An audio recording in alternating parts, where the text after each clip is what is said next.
Hello, this is Jackrabbit Journal talking South Dakota State University football. Tom Nieman along with Hank McCall, and the Jackrabbits go 1-0 again this week. They finally get a road win at Northern Iowa, something they had not been able to do in 4 previous trips since joining the Missouri Valley Conference anyway. Jacks win 31-28 in a game that had a crazy second half, and South Dakota State wins it. The crazy, yeah, that'd be a good way to describe it, but really a most impressive victory for this football team. 1-0, which is the goal every single week. Just the way that they did it with some fantastic individual effort in every phase of the game. It was an impressive win and a absolutely vital win to their playoff hopes here in 2014. Yeah, another win that they really needed to get. David Brown, our Jackrabbit Journal producer, was there, and he has this report.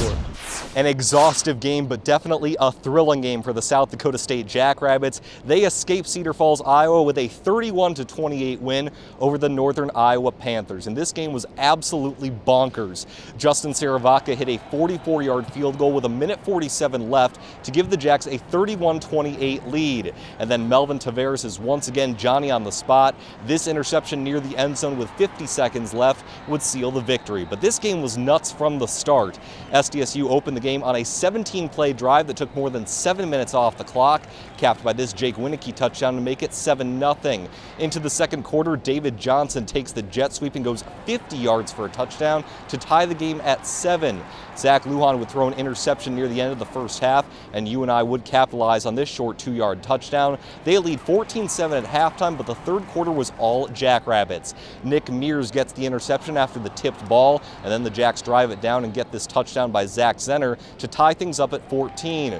Late in the third quarter, Sawyer Cole Morgan is chased out of the pocket, and Dallas Brown is right there to meet him. A pick six, 30 yards to the house, 21-14 SDSU. They would get the ball back and go on a 6-minute drive into the fourth quarter, capped off by this Zach Zenner touchdown. It's 28-14 with a little more than 8 minutes to go, but that's when things started to get bonkers. 28-21 after UNI scores with just under 5 minutes to go. Then they recover the onside kick, and you'd think they're in business, but Jack Sherlock, who had an absolutely phenomenal game, comes up with the sack of Breon Carnes on 4th down, and you think SDSU would run out the clock, but Zach Lujan is still throwing, and he throws it into coverage. It's tipped multiple times and picked off and returned to the house. We are tied at 28, absolutely crazy, but then SDSU would come through in the clutch.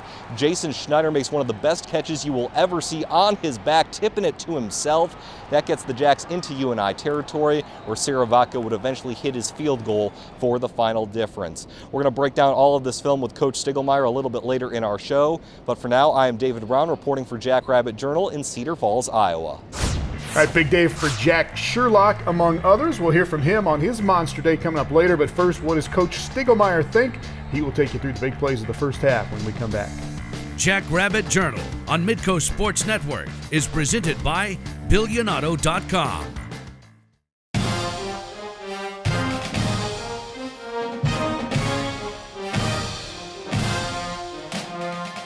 Welcome back to Jackrabbit Journal. We sat down with Coach Stiegelmeier in the S-Jack this week, the new indoor practice facility on campus. The Jackrabbit football team has used it for a couple of practices so far, and they definitely will when the weather changes this fall.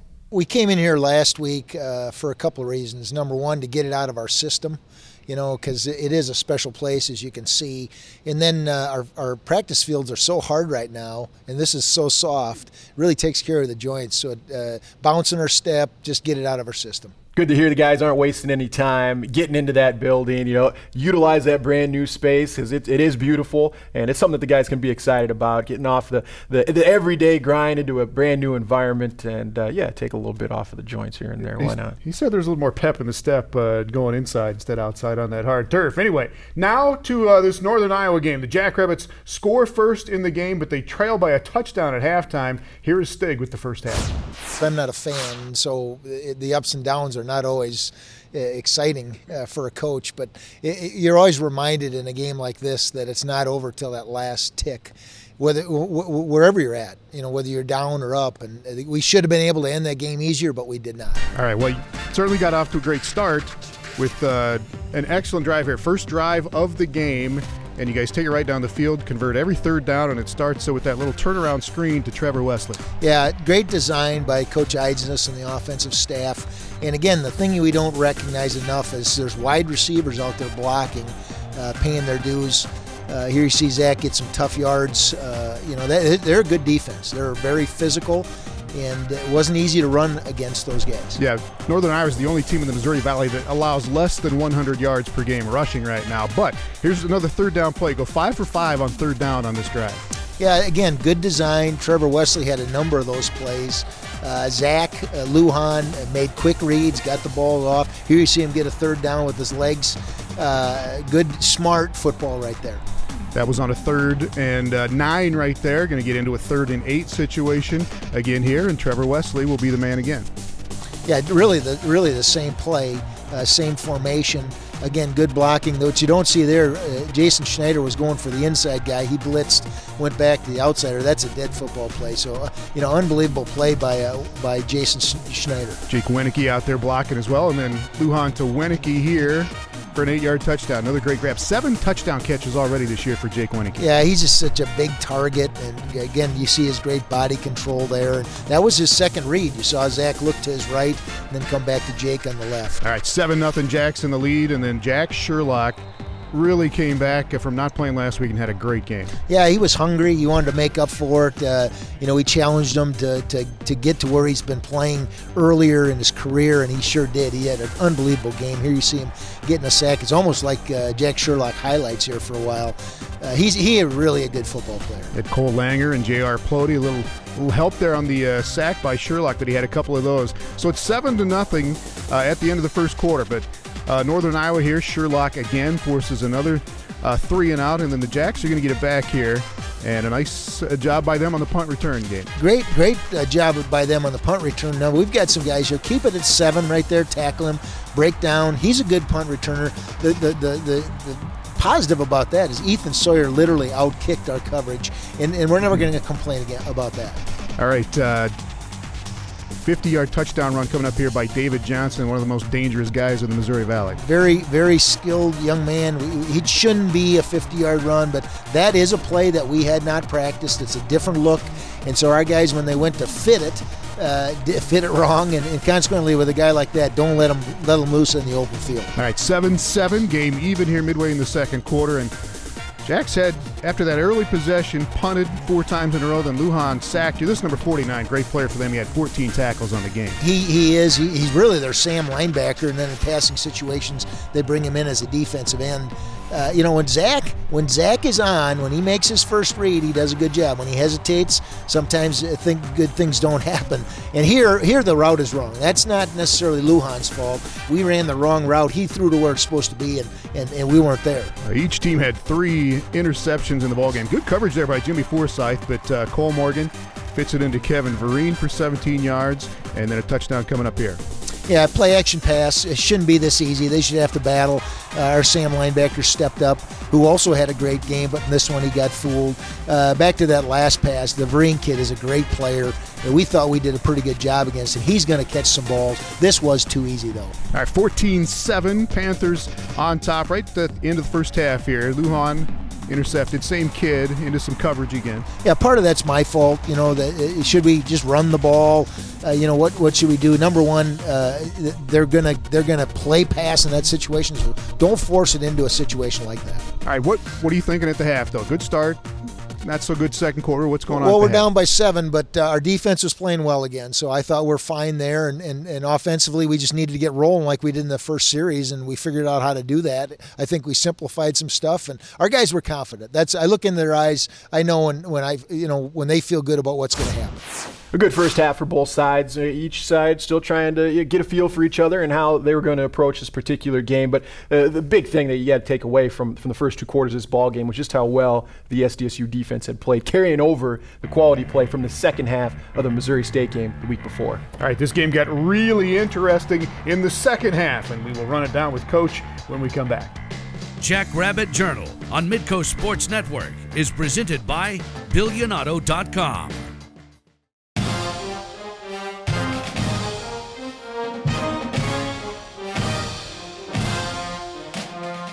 Northern Iowa leads the Jacks 14-7 at halftime. The second half had 2 punts and 4 interceptions, 2 of those taken back for touchdowns. That unbelievable catch by Jason Schneider and a game-winning field goal. Here is Stig with the second half. We weren't down by much. We had played some good football.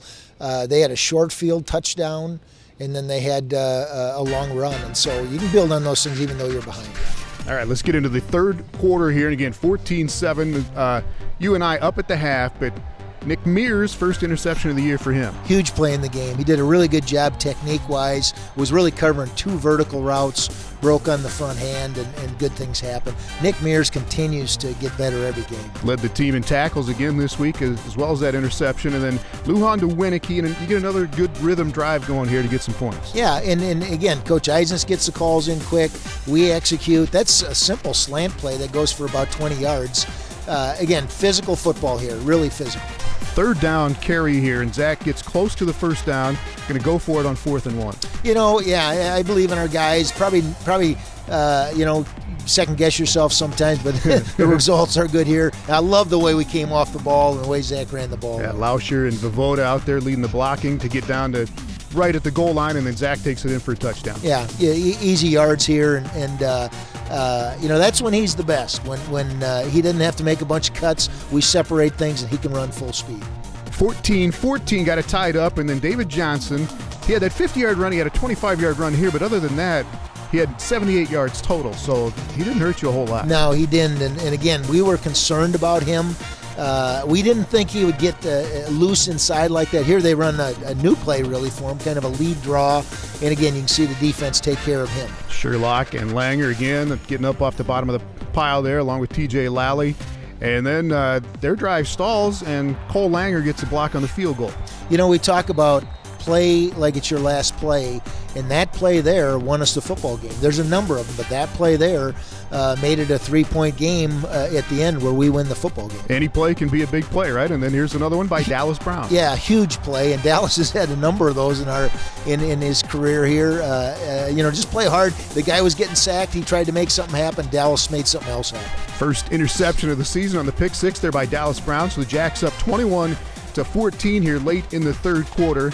And then Shane Gottlob, another guy that played well up front. Yeah, really. Now, they're running a quarterback power with the guy that we thought was going to be the drop back guy, and their other quarterback hardly ran any balls. So I think they were trying to confuse us. Great play by the Jacks. Great call by Coach Brown. All right, 21-14, Jacks lead going into the fourth quarter here. And then another nice drive that goes about 6 minutes. Zenner on the screen. Nice move to get loose. And then Lujan to Schneider here, who had 9 catches in the ball game. Jason just played a really, really good game and breaks tackles, plays hard. Again, these guys are physical. They come up and hit you. We respond. You can see Jason's a little beat up right now, and we got to get him healthy. And then 3 plays later here, Zenner powering that in to go up 28-14. Yeah, and here's a game. Now, again, we talked earlier, the game's not over, but play with confidence. My basketball coach, Paul Jordan, said you play every play the same, and we got to come out and play with confidence, make the same calls, make plays. All right. That was a pick, all right? You don't see it on the film, but that was a pick. We told the officials, and you're not going to get all those calls, but that should have been defended. That only works for Florida State, apparently. So later, 3rd and 2 here, Carnes to David Johnson again to get a first down. So he had a few catches along with those 78 yards on the ground, but get him in 4th and 2 here, and they pick it up. Yeah, they got us in a formation we hadn't practiced much, just did a sprint out pass. We did a pretty good job behind that, but our guys in the curl ran by the curl. Consequently, they were able to complete the ball. And again, this is Carnes, the quarterback. He thought was going to run it a little bit more than he did, but he threw it pretty well. And a 3rd and goal here. Is that pass interference on Jerian Butler? He said it wasn't. I thought it was a great play. The way the receiver pops up, he thought it was, so I'm not sure why. But I thought it was great defense by Jerian. And then they get the touchdown, obviously on 1st and goal here, David Johnson to make it 28-21. Jackrabbits still in the lead. And then they go with the onside kick here coming up. Yeah, that last play, that's tough to cover. This didn't catch us off guard, but the way they did it caught us off guard. We talked about watching the ball kicked. and we had never defended something like that. Connor Landberg has a chance, but that's great execution. You got to give them credit. Yeah, and they get a really nice bounce there to get possession, but get him into 4th and 5 again. Jack Sherlock making another play. Yeah, good pass rush. I mean, a lot of guys got after him, made him step up, and Jack's the recipient of the sack. But good pass defense also. All right, still not over yet. Ensuing possession, this is just a chaos and goes back for a touchdown. Well, that, I know some people have questioned me or whoever about doing that, but again, that play and that situation had been wide open. We do hit the guy in the face mask with the ball, so if he catches it, we're geniuses. Again, bat that ball down when it's in the air, do something, but that's just a unique deal. But questions about why you didn't run the ball out, or run the ball and run some more clock there. Correct. But, okay, coming back the other way, and how about this play? Unbelievable play. Maybe one of the best I've seen in my career at South Dakota State. Granted, the timing, the game situation is unique, but that is an unbelievable play by a young man that's just played his tail off, blocking and catching, hangs onto the ball with one hand while the guy hits it with his helmet. Just a really special play. Throwing guys off, and it gets the Jacks down the field, and Justin Siravatka coolly knocks that through from 44 yards to take the lead. Huge play in the game, and he's kicking with so much confidence.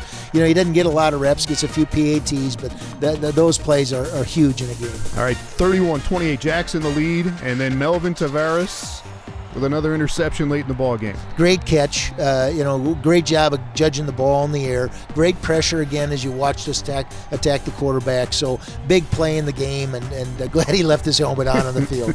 Because he didn't, yes, a week ago, and then victory formation again inside your own 5-yard line, and a 31-28 win. Our favorite formation right there. We love to end the game with that. Good things have happened then.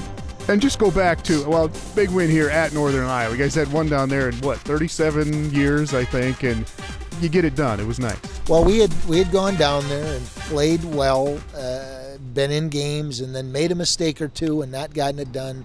So we got that out of our system, and we're able to get a win. And then let's go back once more to the end of the ball game, about 4 minutes left, and you guys got the football, and talk about just trying to stay aggressive.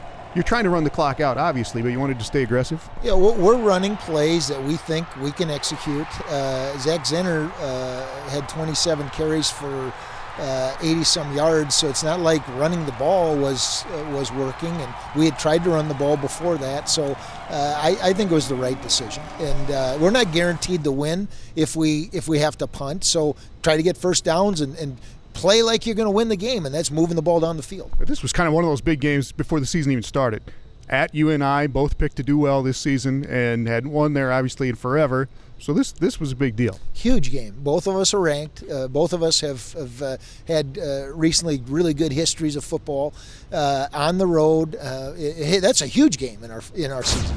31-28 is how this one finishes out, Tom. And it really, folks, when you look at this one, it's difficult to put into words just how big of a win this really is for the Jackrabbits. Anytime you can go on the road and come up with a victory, it's a big deal in college football. Why? Because it's very hard to win on the road. It's difficult to do. Case in point with how the Jackrabbits have fared in the Unidome up until this point. So this is one that the guys have to hang their hats on. A big thing that they can take away from it is the fact that they absolutely played better than what they did the week before. Yes. And that's something that they're going to have to do every step of the way for the next few weeks throughout the season. Yeah, we keep saying big win, but it really is every week. I do know this, Jack Sherlock had probably his best game as a Jackrabbit. We will hear what got into him coming up next.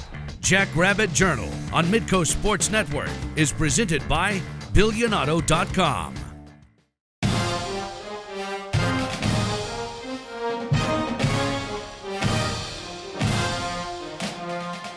Welcome back to Jack Journal. When one guy is having a big game, Hank, it is usually due in part to other guys doing their jobs, either on offense or defense, right? You got to have everybody doing it for one guy to have a big game. Well, absolutely. Football is the one sport where it takes every single guy on the field, on every single play, doing what he's supposed to do, upholding his end of the bargain, if you will, in order for guys who may be in the zone or just have it that day to do something special. On that defensive line this week, Shane Gottlob and Cole Langer, all those guys, the linebackers, everybody else doing their job grabs, while Jack Sherlock was wrecking things for Northern Iowa. 2 solo sacks. He had 3.5 tackles for loss. He didn't play last week because of an injury, and now in his senior season, he says he knows that he has to play each game and each play like it could be his last. I felt great. You know, I knew I had to make a difference for my defense and the team, and you know, I had to go out with a bang. You know, I took last week off from an injury, and so I know I had to make a difference this week. When I talked to him this week, it might sound kind of simple, but I think it dawned on Jack. I'm guaranteed 6 more games to play, and hopefully more, but right now it's 6. And he just came out and played like he'd played last year in a backup role. So really excited about that. Really a gutty effort by Sherlock coming off of that injury. He's going to have to carry over that same type of play into next week. And we'll talk about Youngstown State when we come back. Jackrabbit Journal on Midco Sports Network is presented by BillionAuto.com.